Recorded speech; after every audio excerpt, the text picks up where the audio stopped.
today Luke chapter 14, verses 1 and 7 through 14. On one occasion, when Jesus was going to the house of a leader of the Pharisees to eat a meal on the Sabbath, they were watching him closely. When he noticed how the guests chose the places of honor, he told them a parable. When you are invited by someone to a wedding banquet, do not sit at the place of honor, in case someone more distinguished than you has been invited by your host. And the host who invited both of you may come and say to you, "Give this person your place," and then in disgrace you would start to take the lowest place.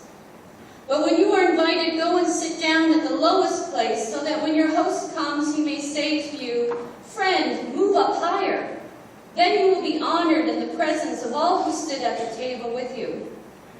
For all who exalt themselves will be humbled, and those who humble themselves will be exalted. He also said to one who had invited him, "When you give a luncheon or a dinner, do you not invite your friends or your brothers or your relatives or your rich neighbors, in case they may invite you in return?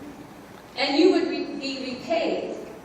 But when you give a banquet, invite the poor, the crippled, the lame, and the blind, and you will be blessed, because they cannot repay you, for you will be repaid at the resurrection of the righteous."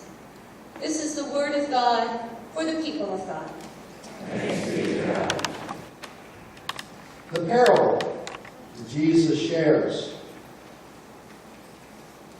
feels very familiar. Feels very, very familiar. Because I'm one of those people who find it very awkward in social situations, dealing with the expectations of everybody. In my 40 years of pastoring, I have found some of the most awkward occasions to be weddings. They're joyful and celebrated, but they're also awkward. The night before the wedding, you have the rehearsal. And you have both families sitting there. And they don't quite know what to make of each other. And they're being sewn together by this act of this young couple.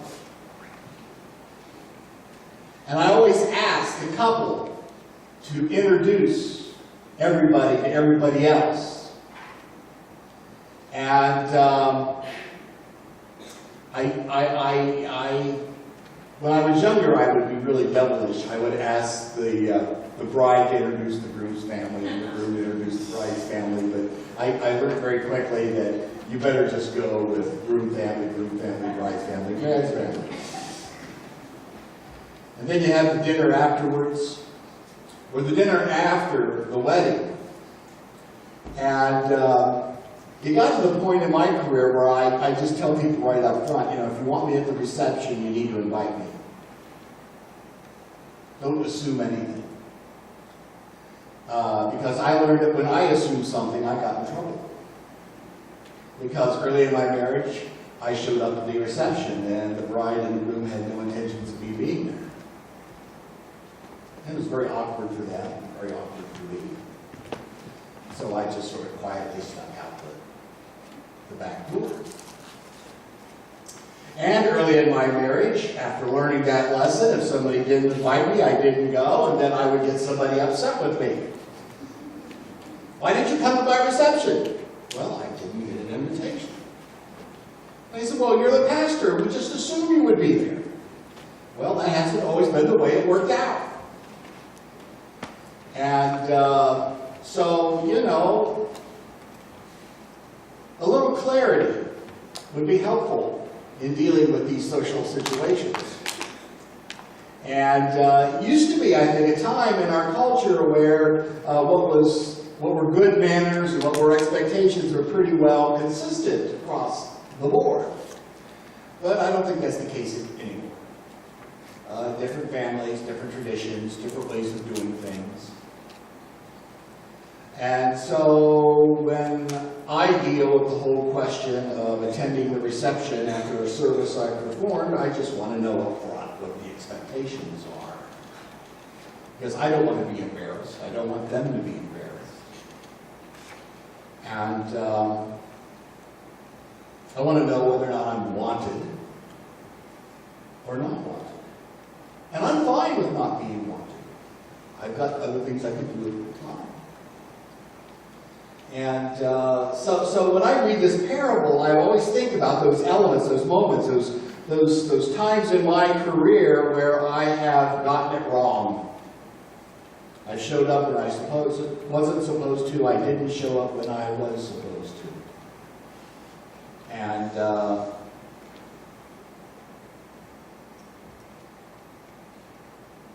I think of what Jesus has to say here. And he suggests that perhaps the wisest choice is the path towards humility. When you go someplace, assume the lowest part, the lowest place in the room, so that if you are seen and they want you to sit closer to the seat of honor, you can be invited up.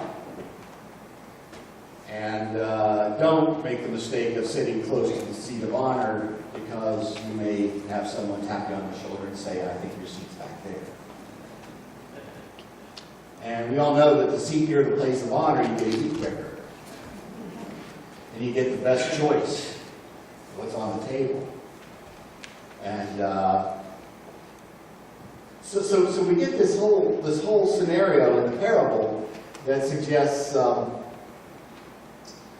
that Jesus is counseling us to choose a more humble path as opposed to a more arrogant or self-important path. And I think generally that is probably a wise way to go. But over the years I've come to realize that there are people who have a very small amount of self-esteem. And maybe one of their hang-ups or one of their problems is that they don't think they're good enough. They don't think they're good enough. They don't think they're smart enough. They don't think they're righteous enough. And so they impose themselves in a humility that never allows them to see themselves the way God would see them. You know, every day, every Sunday, when you leave, I tell you you're loved. I know it's a broken record. I know you probably get tired of hearing it, but you are. And every day, every Sunday, I tell you you're a blessing. And everyone here is pretty cool with that. But when I started doing this about 10 years ago at Trinity Church, I would have people come up to me and they would pick a fight with me about it. What do you mean I'm a blessing?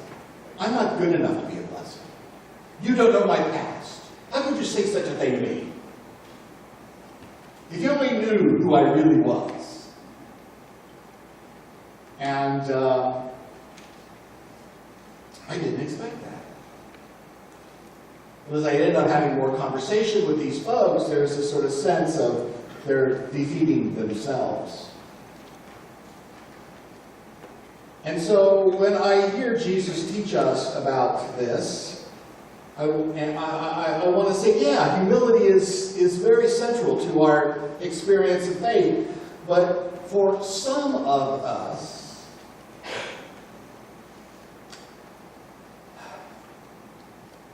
maybe not so much.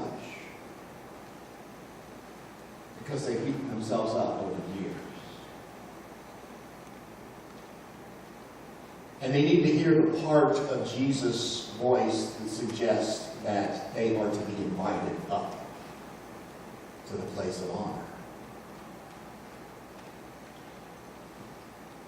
And so humility is a good thing so long as we don't allow our own insecurity and our own sense of worthlessness hold us back.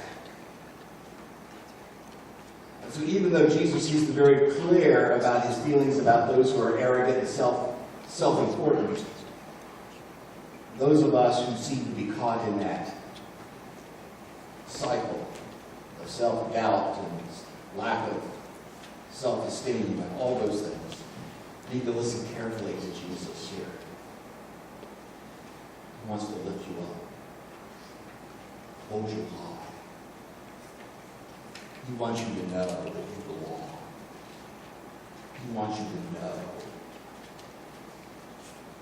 He wants you to know that you are loved and you are a blessing. But on the other hand, you have those people, and fortunately there's not a whole lot of them. I think most of us have a measure of doubt about how smart we are, or how competent we are, or how good we are. But there are those who don't seem to have any doubt at all. They're full of themselves, and they're arrogant, and they sort of flirt with a little personal narcissism. We see it on television all the time. We see it in his presidential campaign. We see it in so many places. And Jesus suggests to those that you better ponder a more gentle, humbler way. Because Jesus suggests that you might be put down a notch. You may be asked to step back a ways. That it is God's desire for you might be to humble you. And therefore you would feel humiliated. About 10 years ago, I always found this study to be so interesting. The psychology department at Cornell decided to do a study where they gave a group of people some things to do. And then they assessed whether or not those things were done well. And then they asked these people a series of questions. And among those questions were, do you think you did the job okay? And the person would say either yes or no. And then the second question was, do you think no one could do the job better than you? And then the person would respond. And they discovered something, that the persons who did the shoddiest work, who did the poorest job of doing these things, consistently answered the question, no, there isn't anybody who can do the job better than I. And then the persons who said, well, yeah, I think I did okay, but I'm sure there are people out there who do this a whole lot better than me because I don't have those particular skills, I'm not expertise in these things. And they're the ones who did the job the best.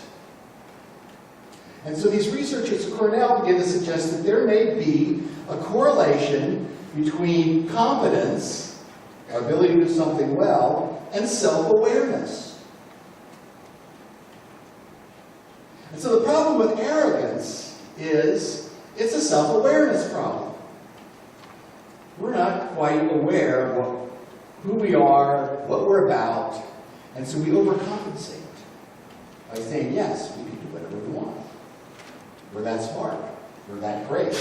We're that good. And that overconfidence creates a situation where things don't get done as well. Relationships are more destructive. I think that's really interesting. The arrogance it's related, this whole sense of our ability to understand what's going on within us, to know our skills and our talents, to identify them, and know the limits,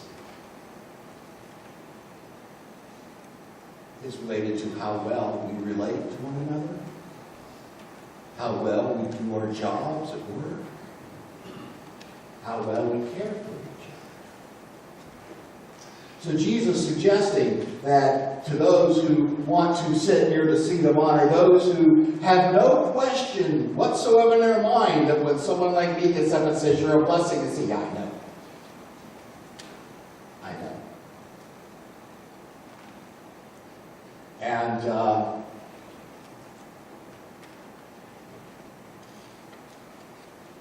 there is a relationship with that kind of arrogance that keeps you from living into the life that God would have you live, having the kind of relationships that God would have you have, doing the kinds of work that God would have you do.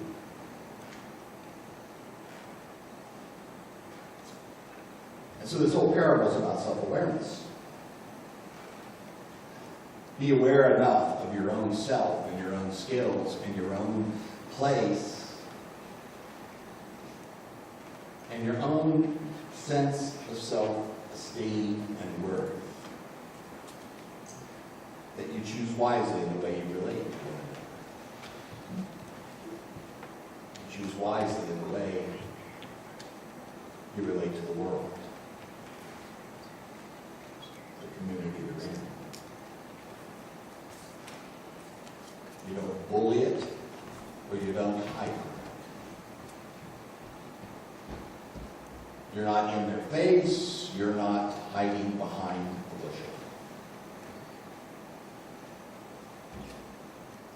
Then Jesus goes on to suggest that the kingdom of heaven is like this dinner, this banquet, and everybody there has a place, regardless of whether you're arrogant or so humble that you just sort of hide and crouch.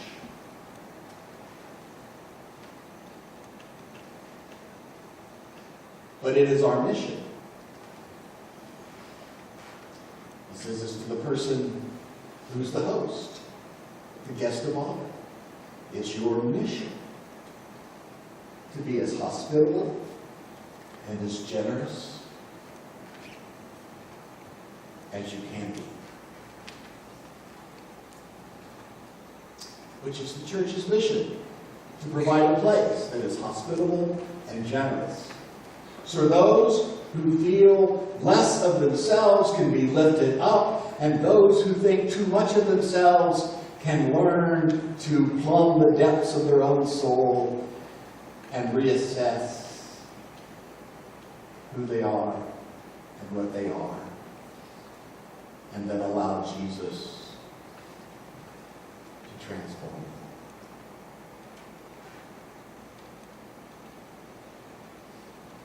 To throw open the doors. Because in the end, the kingdom of heaven is like a banquet, a dinner. And there's plenty of room for everybody. And what keeps us from celebrating that in our lives is how we feel about ourselves, whether in an exaggerated sense of ourselves or a diminished sense of ourselves. And it's our work as the church to lift us up, to see the vision that God has for each of us, or to humble us a little so that we can see the vision God has for us. Know that you are loved in the name of the Father, Son, and Holy Spirit, and never ever forget you are a blessing.